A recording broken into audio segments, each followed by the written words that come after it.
గురువుగారు, లోకంలో మనిషి చాలా తెలివైనవాడు కావచ్చు, నలుగురి చేత గౌరవించబడచ్చు. కానీ ప్రతి మనిషి తప్పకుండా 5 బాధ్యతలు నిర్వర్తించాలి అని చెప్తారు. ఏమిటవి?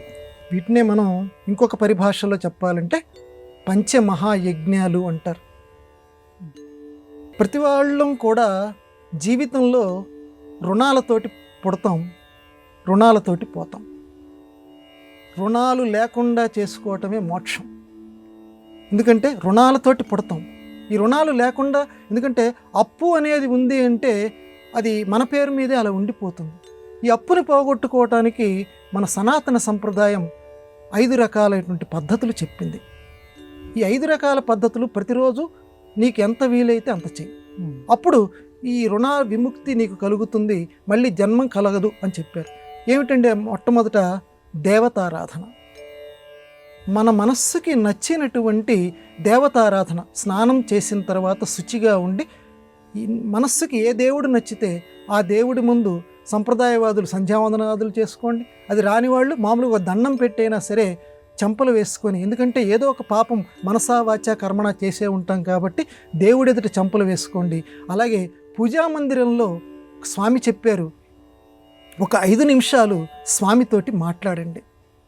చూసేవాళ్ళకి ఇది పిచ్చిగా అనిపించవచ్చు, కానీ స్వామితోటి, స్వామి నేను ఇలాంటి పని చేశాను, ఈరోజు అటువంటి పని చేయకుండా నన్ను పుణ్య మార్గాల్లో నడిపించి. ఎందుకంటే మన ఆత్మీయులతోటి ఎలా మాట్లాడతామో దేవుడి దగ్గర ప్రార్థన తర్వాత అలా మాట్లాడాలట. పైకి చెప్పలేకపోతే కనీసం మనస్సులో అయినా సరే, ఎందుకంటే ఆయన దగ్గర ఇంకెవరి దగ్గర చెప్పుకోలేము కాబట్టి ఆయన దగ్గర చెప్పమన్నారు. దేవతారాధన చేయాలి. 2 పితృదేవతారాధన. పితృదేవతారాధన కూడా ప్రతి వాళ్ళం కూడా చేస్తే ఈ రుణ విముక్తి అవుతుంది. పితృదేవతలు అని అంటే చనిపోయినటువంటి మన తాతలు, తండ్రులు, వీళ్ళందరినీ కూడా పితృదేవతలు అంటారు. ఆ పితృదేవతలందరినీ కూడా మనం సంస్మరించుకోవాలట ప్రతిరోజు కూడా. దేవతలను ఎలా స్మరించుకుంటామో పితృదేవతలని. అందువల్ల ఆ తల్లిదండ్రులు, చనిపోయినటువంటి తల్లిదండ్రుల యొక్క ఫోటో కానివ్వండి, తాతల ఫోటోలు కానివ్వండి, మన ఇంట్లో ఏదో ఒక మూల పెట్టి మన బిడ్డలకి ఇదిగో నాన్న తాతయ్య పేరు ఇది అని చెప్పి ఎవరో ఒకరికి చెప్తూ, ఇదిగో మనం దేవతకి ఏ రకంగా పుష్పం పెడతామో ప్రతిరోజు కూడా పితృదేవతల దగ్గర కూడా ఒక పువ్వు కనుక పెడుతూ ఉంటే ఆ మన సంతానం కంటే పితృదేవతల రుణం కొంత తగ్గుతుంది, కానీ పూర్తిగా పోదు. పితృదేవతల రుణం తగ్గాలి అని అంటే ప్రతిరోజు కూడా వారికి ఆ పువ్వులతోటి మనం నమస్కారం చేయమన్నారు. పూలేమీ దొరక్కపోయినా నమస్కార పువ్వులతోటి, నమస్కారాంజలి అంటారు కదా, అది చేయమన్నారు. ఇక తర్వాత అతిథులు. ఇంటికి వచ్చినటువంటి అతిథులు ఎవరైతే ఉన్నారో ఆ అతిథి పూజ కూడా చేయమన్నారు. అతిథి పూజ గనక చేస్తే మన రుణాల్లో కొంత రుణం తగ్గిపోతుందట. ఈ జన్మలో చేసుకున్నటువంటిది లేదా పూర్వజన్మ కర్మానుసారంగా వచ్చేటువంటిది. అతిథులు అంటే ఇంటికి వచ్చినటువంటి వాళ్ళు, వీడు ఎందుకు వచ్చాడు రా బాబు, వీడికి చేయలేక చస్తున్నాను రా బాబు అని మనస్సులో ఏ మూల అనుకోకూడదట. పాపం రెట్టింపు అయిపోతుంది. మనకి ఏం తోస్తే అంత, మనం ఏం పచ్చడి వేసుకు తింటున్నాం ఏమీ లేదు, ఆ పచ్చడినే ఆ వచ్చినటువంటి అతిథికి పెట్టమన్నారు. పెడితే అది ఒక యజ్ఞం కింద చెప్పారు. ఆ యజ్ఞంగా మనకు చేస్తే కొంత రుణం మనకి అంటే ఇన్ని రకాల భాగాలతో ఉంది. తర్వాత భృత్యుల్ని ఆదరించమన్నారు. భృత్యులు అంటే సేవకులు అని అంటే మన ఇళ్లల్లో పని మనుషులు కానివ్వండి, లేకపోతే పని మనుషులు కాకపోయినా పనులతోటి పాపం సరైనటువంటి తిండి లేక లోకంలో చాలామంది ఉంటారు. వచ్చినటువంటి జీతం సరిపోక అర్ధాకలితోటి ఉంటారు.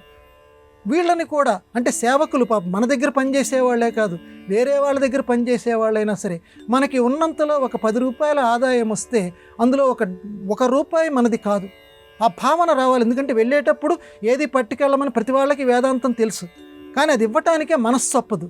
అటువంటి భృత్యులకు ఎవరైతే నిజంగా బాధపడుతున్నారో అటువంటి వాళ్ళకి ఇవ్వండి, వాళ్ళని ఆదుకోండి. మన ఇళ్లలో ఉన్నటువంటి పని మనుషుల యొక్క కష్టాలని కూడా తెలుసుకోండి. దీనివల్ల కూడా రుణం తగ్గుతుందన్నది మన సంప్రదాయం. ఇక చివరగా యజ్ఞం చేస్తే రుణాలు తగ్గిపోతాయి. యజ్ఞం అంటే బాబోయ్ ఆ ఋత్విక్కులు ఏంటండి, అంత ఖర్చులు మేము పెట్టుకోలేమండి, అగ్నిహోత్రాలు మేమేం పెట్టుకోలేమండి అని అంటే, యజ్ఞాలు చేసేటువంటి స్థలాలు ఉంటాయి, యజ్ఞాలు చేసేటువంటి పెద్దవాళ్ళు ఉంటారు, యజ్ఞాలు చేసేటువంటి సంస్థలు ఉంటాయి. వాళ్ళకి మనకు తోచినంత విరాళం ఇవ్వండి. అలాగే దేవస్థానాలు, శ్రీశైలం దేవస్థానం కానివ్వండి, మిగతా దేవస్థానాల్లో కానివ్వండి యజ్ఞాలు చేస్తూ ఉంటారు. ఆ యజ్ఞాలు చేసే దగ్గర మనకు తోచినంత యజ్ఞం మనకి విరాళం కింద గనక మనకు ఇస్తే మనం కూడా యజ్ఞం చేసినటువంటి వాళ్ళల్లో ఒకరి కింద లెక్కింపబడతాం. యజ్ఞం చెయ్యాలట ప్రతి వాళ్ళం కూడా తప్పనిసరిగా. ఆ యజ్ఞం చేస్తేనే ఈ జీవితంలో ఉన్నటువంటి రుణం తొలగిపోతుంది. అందువల్ల ఈ 5 రకాల పద్ధతులు అనుసరించి బాధ్యతలు గనక నెరవేర్చకపోతే వాడు బతికి ఉన్నటువంటి శవము అని మన సనాతన ధర్మం హెచ్చరిస్తోంది. బతికి ఉన్న శవం జీవచ్ఛవం.